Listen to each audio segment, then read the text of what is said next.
Ros, tak guna bising-bising. Cuba fikir apa yang patut dibuat.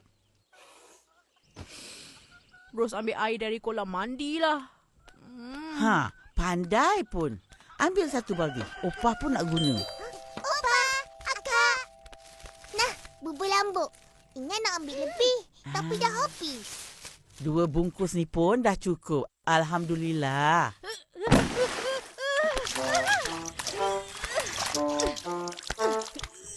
Kenapa Akak angkut air? Rumah tak ada air lah. Tengok je.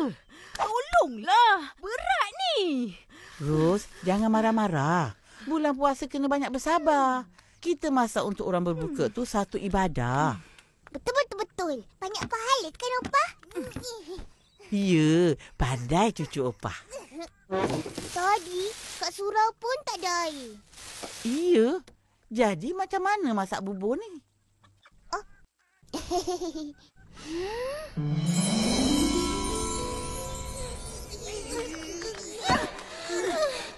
Penatnya.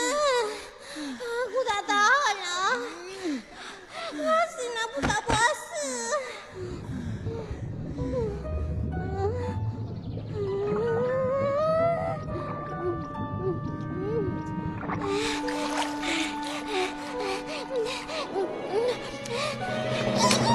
Jangan. Dah setengah hari puasa. Rugi kau. Tahanlah sikit. Hauslah. Kau Fizi, jangan nak ajak aku buka puasa. Aku tengah tahan ni. Ya Allah, berilah aku kekuatan. Selamatkanlah aku dari api neraka. Baru ambil air, dah pancit. Pagi tadi, aku sahur sikit je. Sebab terlambat bangun.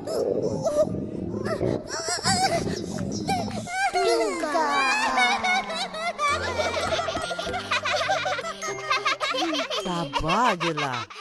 Jangan merungut. Kita patut berdoa semoga dipermudahkan segala urusan. Betul. Apa-apa pun, biar tak ada elektrik dari tak ada air.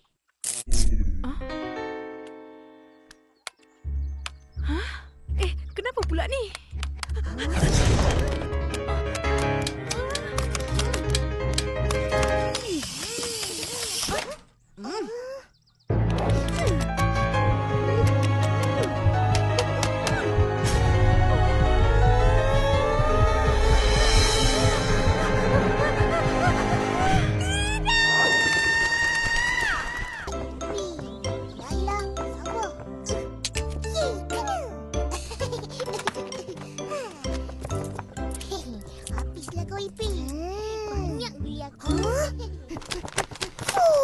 Tak gerak langsung. Aku pakai jari rambut Akak. Patutlah. Terletak kemas je. Aku pula.